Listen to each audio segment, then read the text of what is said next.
They are actively over explaining every single aspect of Boba Fett's life. I guess someone asked for this.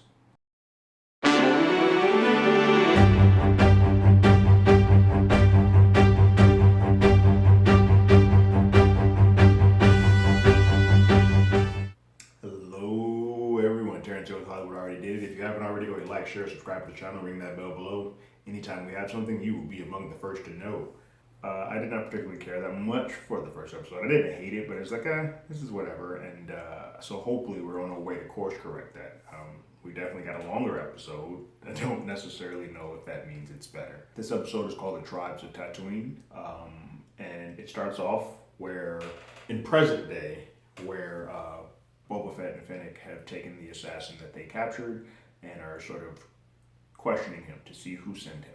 And they use a little trickery, and they'll use a little nostalgia to kind of get it out of him, and they find out that essentially it's the mayor who sent him that way. And they head over to the mayor, and they do a thing where they're trying to get respect. They drag him through the town, sort of like the shame thing of Games of Thrones, to sort of everybody see they like, we're here, we're coming to like wreck shop.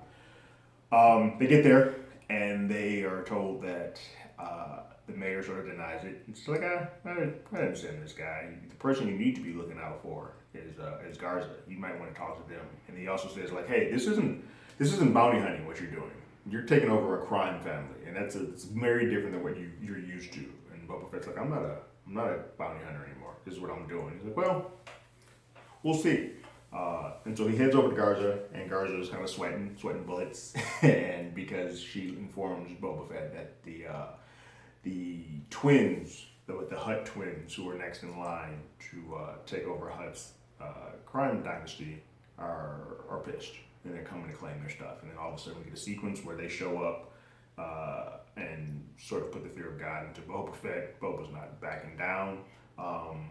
And it's just basically more of a, I'm letting you know that we're here. We also get to see, for anybody who is a comic fan, I read the Darth Vader comics. I know he's been in some other things, but Santi, BK, a big old Wookiee assassin, black looking cool as hell, shows up. So that gave me a little bit of a goosebumps. I was like, oh, this present day stuff is fantastic. I love all of this. I'm liking to see this power struggle.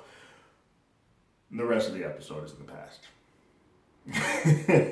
And like I said with my previous video for episode 1, the past stuff looks cool, but it's all superfluous. Like we know that at the end of the day, Boba Fett's gonna be fine. So anytime you're putting him in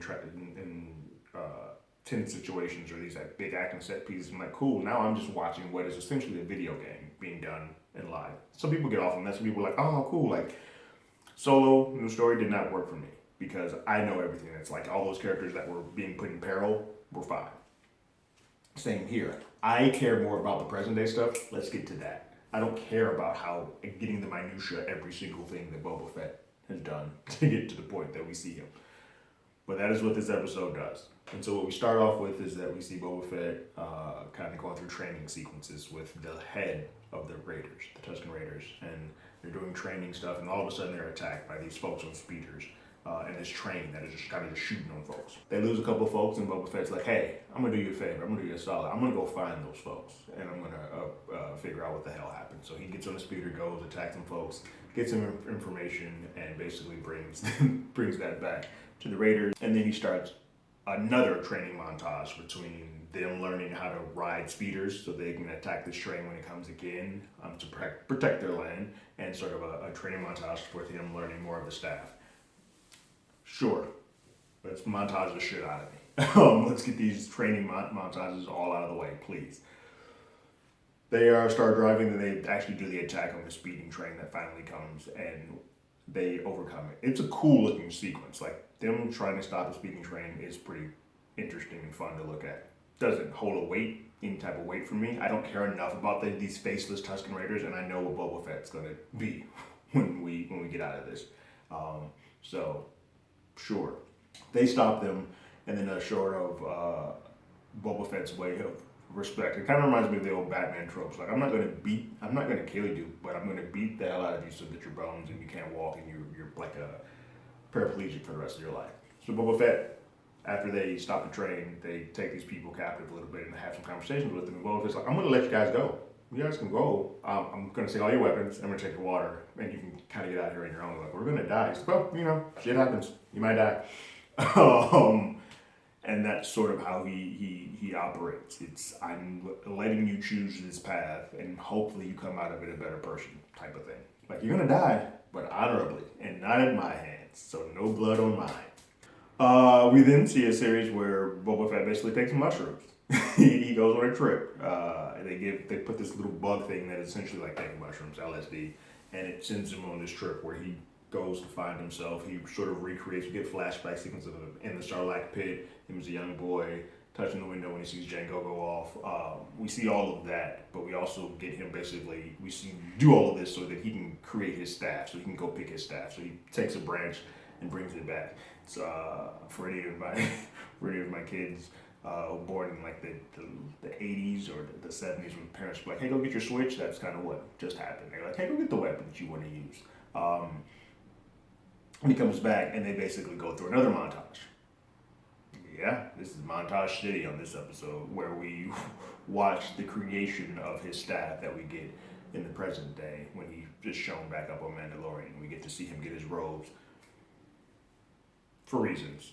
We need to show the minutia of every single detail of how he got to that point. I understand that none of the past stuff is interesting to me at all. Like my interest, my desire, my want for this show is to stay in the present and tell me more about the power struggle that is happening in Tatooine currently. And if we keep going back and forth, I'm going to lose more and more interest in the show as it goes along. Especially in this case where the percentage of present day to past is so uneven. We start off the episode 15 minutes and I'm like, this is glorious. I can't wait to get more of this. And then we never go back there.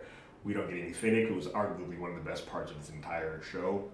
Nothing. We see her at the very beginning and then she's wiped off the entire episode, which is not good. I want the story to progress. I don't want to keep living in this past and kind of getting more information. I want to move forward to see what we get now. That's how I want my story told to me. But right now I'm watching the making of the new or the current Boba Fett, and I kind of just like, we get it. He is who he is. We can get some of that via flashbacks as we go through present day, but give me more of that than this. But those are my thoughts on this episode. Another meh episode. Like, I am now watching this out of chore. That I am enjoying what we're getting. Hopefully it picks up. I am glad to see Santi here. I hope we get more of that.